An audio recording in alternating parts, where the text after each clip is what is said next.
श्री गणेश पंचासन नाम स्तोत्रम्। ऋषयः ऊचुः गणेशो गणनाथश्च हेरम्बो गिरिशात्मजः पार्वतीनन्दनो वीरो देवराजो गजाननः लम्बोदरो विघ्नराजो योगी सद्योगलक्षणः अग्रपूज्यश्चतुर्बाहु रेकदन्तो लिपीश्वरः व्याघ्रचर्माम्बरो धीरः सदा मङ्गलरूपवान् शुक्लास्यो मूषिकारो हि केवलो मोक्षदायकः पद्मीदन्तकरो दन्ती वैष्णवः परमार्थदृक् पञ्चपाणिः पञ्चवक्त्रः शिवः शङ्कर ईश्वरः हरिगाता नृत्यकारी शिवपुत्रः स्रवन्मदः आनन्दान्दोलितमनः शैवो धर्मो धर्मधनेश्वरः अनन्तो जगदाधारः शशिसूर्यविलोचनः समुद्रपाता सामुद्रः समुद्रजठरो यमः दिव्यरूपो वारिनाथो जयश्च विजयस्तथा नामान्येतानि 50 गणेशस्य पठेन्नरः यात्रायां पूजने दाने श्राद्धे गङ्गावगाहने पुत्रादिमङ्गले कार्ये प्रत्यहञ्च त्रिसन्ध्यकं शृणुयाद्यः भक्तियुक्तो च विघ्नघास्तस्य विमूर्छितः प्रत्यहं मङ्गलं तस्य धनपुत्रादिसम्भवम् इष्टदेव महाभक्ति दायकं वाञ्छितार्थदम् गणेशो गणनाथश्च हेरम्बो गिरिशात्मजः पार्वतीनन्दनो वीरो देवराजो गजाननः लम्बोदरो विघ्नराजो योगी सद्योगलक्षणः अग्रपूज्यश्चतुर्बाहु रेकदन्तो लिपीश्वरः व्याघ्रचर्माम्बरो धीरः सदा मङ्गलरूपवान् शुक्लास्यो मूषिकारो हि केवलो मोक्षदायकः पद्मीदन्तकरो दन्ती वैष्णवः परमार्थदृक् पञ्चपाणिः पञ्चवक्त्रः शिवः शङ्कर ईश्वरः हरिगाता नृत्यकारी शिवपुत्रः स्रवन्मदः आनन्दान्दोलितमनः शैवो धर्मो धर्मधनेश्वरः अनन्तो जगदाधारः शशिसूर्यविलोचनः समुद्रपाता सामुद्रः समुद्रजठरो यमः दिव्यरूपो वारिनाथो जयश्च विजयस्तथा नामान्येतानि 50 गणेशस्य पठेन्नरः यात्रायां पूजने दाने श्राद्धे गङ्गावगाहने पुत्रादिमङ्गले कार्ये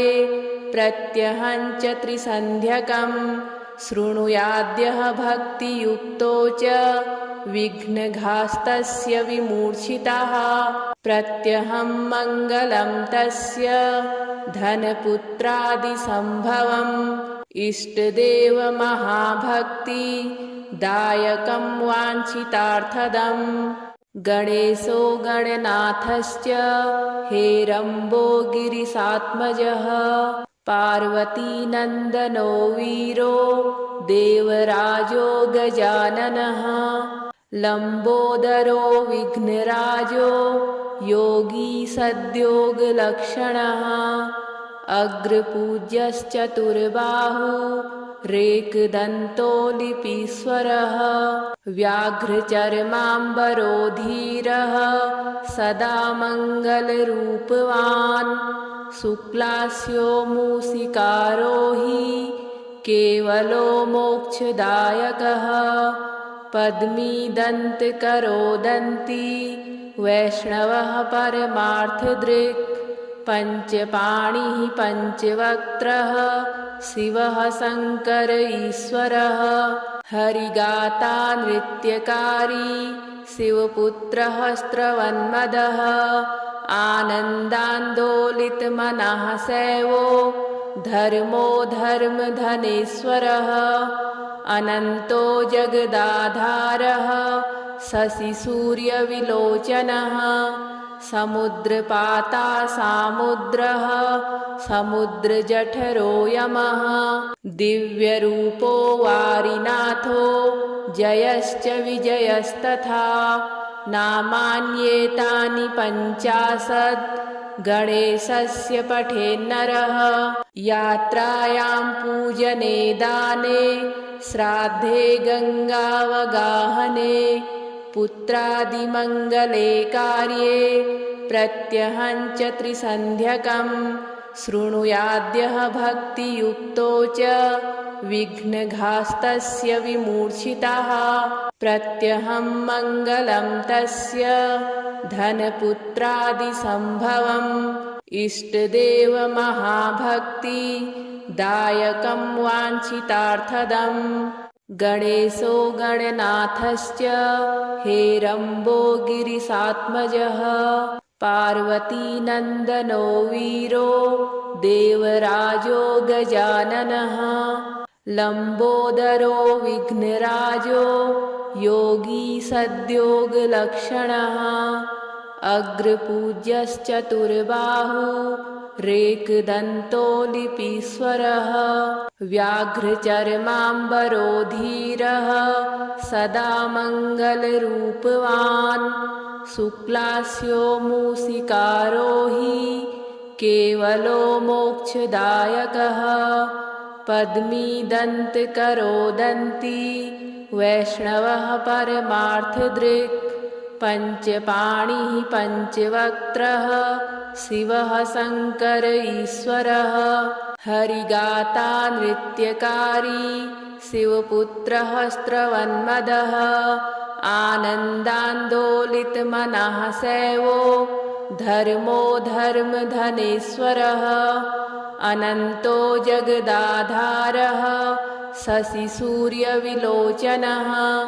समुद्रपाता सामुद्रः समुद्रजठरो यमः दिव्यरूपो वारिनाथो जयश्च विजयस्तथा नामान्येतानि 50 गणेशस्य पठेन्नरः यात्रायां पूजने दाने श्राद्धे गङ्गावगाहने पुत्रादिमङ्गले कार्ये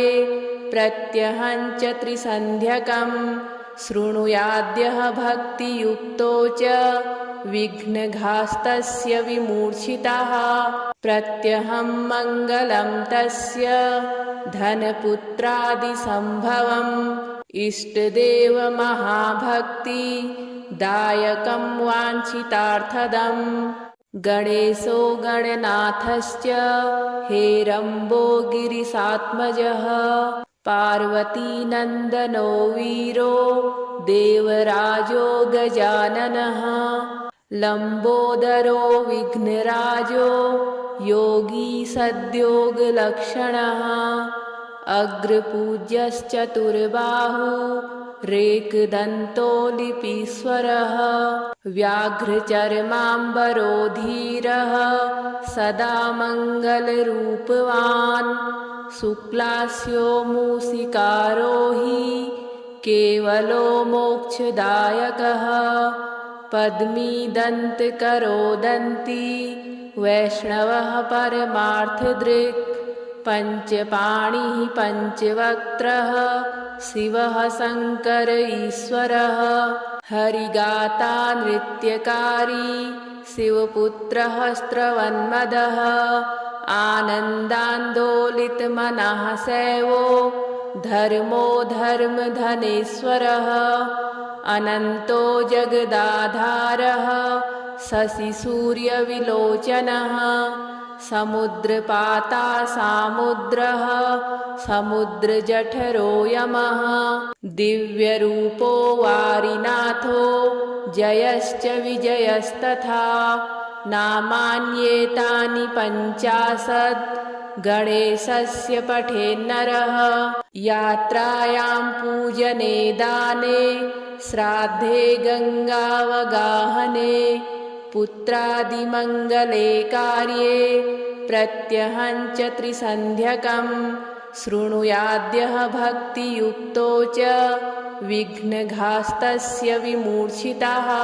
प्रत्यहं मङ्गलं तस्य धनपुत्रादिसम्भवम् इष्टदेव महाभक्ति दायकं वाञ्छितार्थदम् गणेशो गणनाथश्च हेरम्बो गिरिशात्मजः पार्वतीनन्दनो वीरो देवराजो गजाननः लम्बोदरो विघ्नराजो योगी सद्योगलक्षणः अग्रपूज्यश्चतुर्बाहु रेकदन्तो लिपीश्वरः व्याघ्रचर्माम्बरो धीरः सदा मङ्गलरूपवान् शुक्लास्यो मूषिकारो हि केवलो मोक्षदायकः पद्मीदन्तकरो दन्ती वैष्णवः परमार्थदृक् पञ्चपाणिः पञ्चवक्त्रः शिवः शङ्कर ईश्वरः हरिगाता नृत्यकारी शिवपुत्रः स्रवन्मदः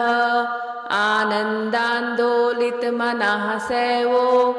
धर्मो धर्मधनेश्वरः अनन्तो जगदाधारः शशिसूर्यविलोचनः समुद्रपाता सामुद्रः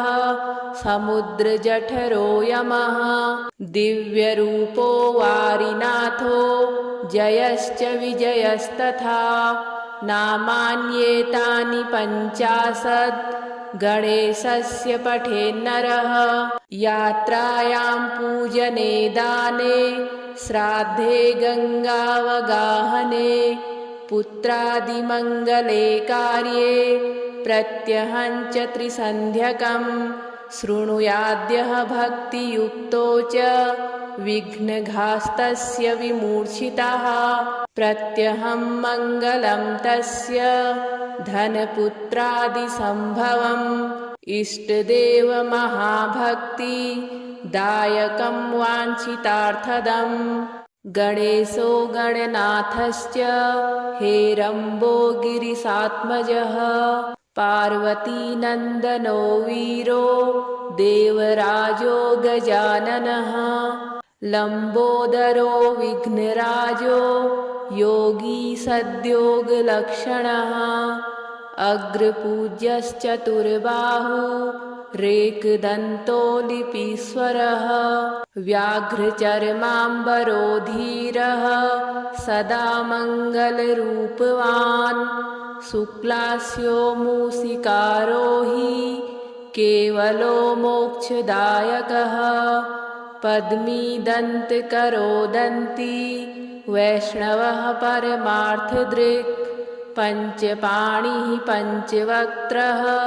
शिवः शङ्कर ईश्वरः हरिगाता नृत्यकारी शिवपुत्रः स्रवन्मदः आनन्दान्दोलितमनः सेवो धर्मो धर्मधनेश्वरः अनन्तो जगदाधारः शशिसूर्यविलोचनः समुद्रपाता सामुद्रः समुद्रजठरो यमः दिव्यरूपो वारिनाथो जयश्च विजयस्तथा नामान्येतानि 50 गणेशस्य पठेन्नरः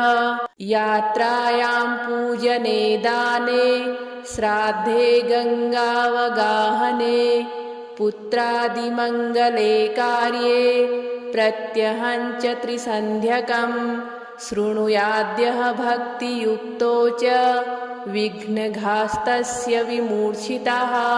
प्रत्यहं मङ्गलं तस्य धनपुत्रादिसम्भवम् इष्टदेव महाभक्ति दायकं वाञ्छितार्थदम् गणेशो गणनाथश्च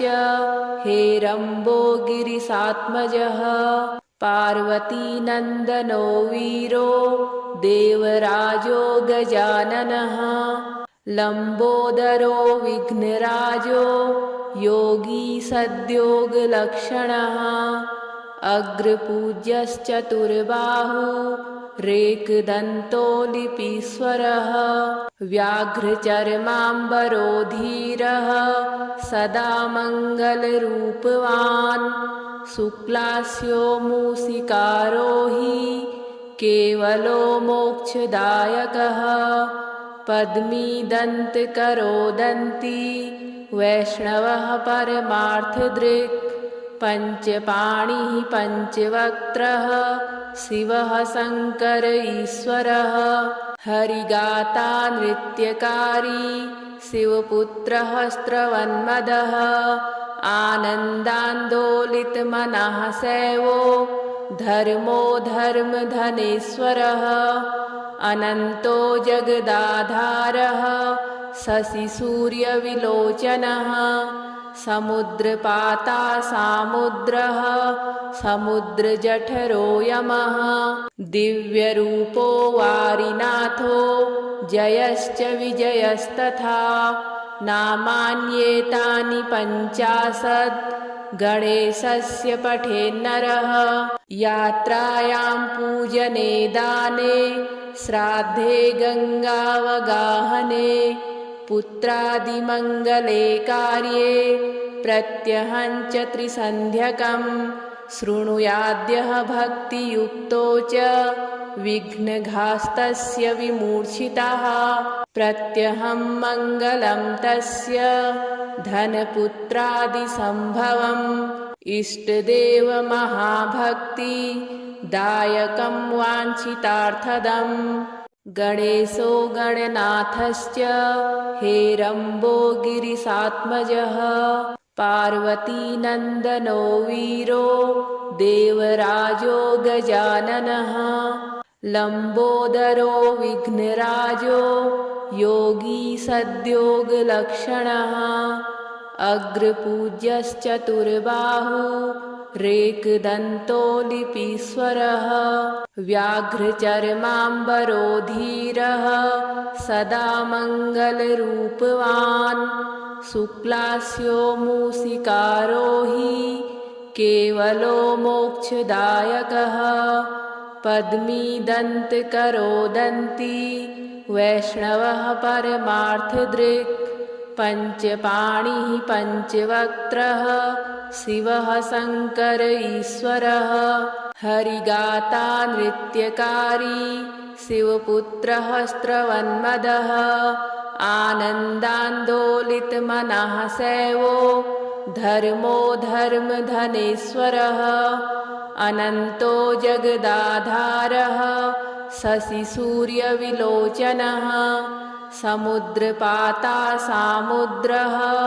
समुद्रजठरो यमः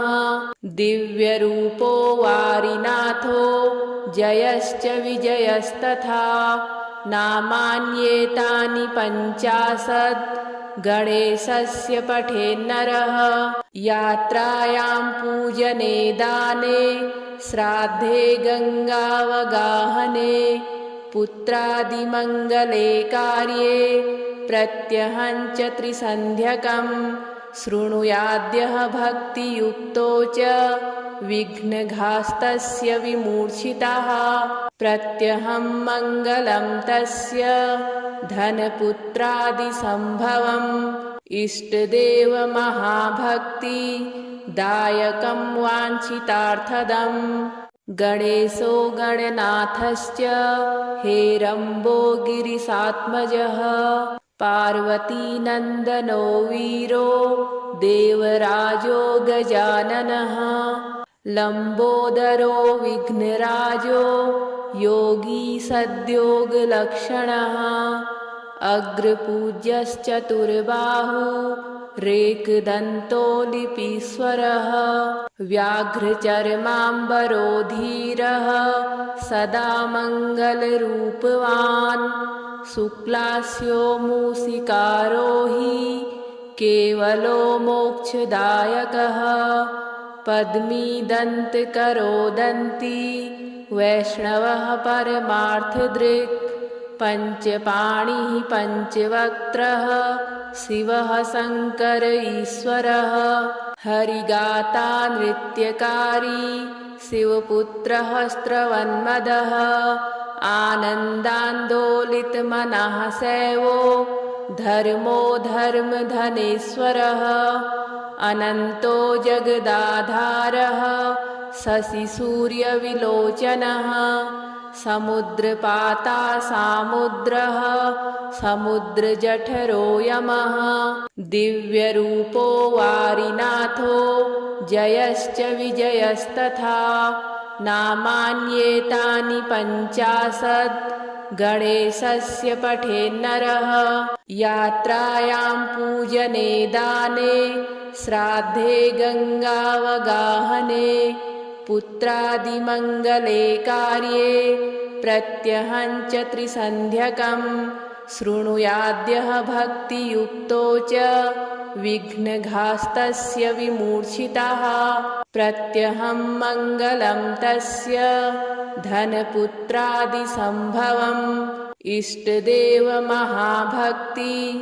दायकं वाञ्छितार्थदम् गणेशो गणनाथश्च हेरम्बो गिरिशात्मजः पार्वतीनन्दनो वीरो देवराजो गजाननः लम्बोदरो विघ्नराजो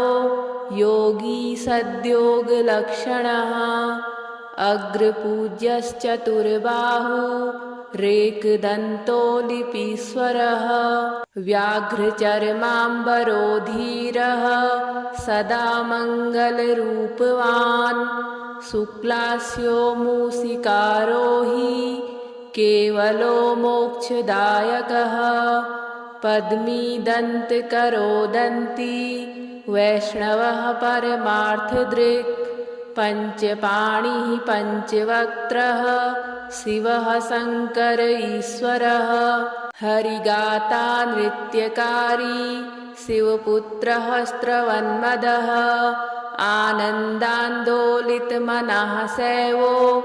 धर्मो धर्मधनेश्वरः अनन्तो जगदाधारः शशिसूर्यविलोचनः समुद्रपाता सामुद्रः समुद्रजठरो यमः दिव्यरूपो वारिनाथो जयश्च विजयस्तथा नामान्येतानि 50 गणेशस्य पठेन्नरः यात्रायां पूजने दाने श्राद्धे गङ्गावगाहने पुत्रादिमङ्गले कार्ये प्रत्यहञ्च त्रिसन्ध्यकं शृणुयाद्यः भक्तियुक्तो च विघ्नघास्तस्य विमूर्छितः प्रत्यहं मङ्गलं तस्य धनपुत्रादिसम्भवम् इष्टदेव महाभक्ति दायकं वाञ्छितार्थदम्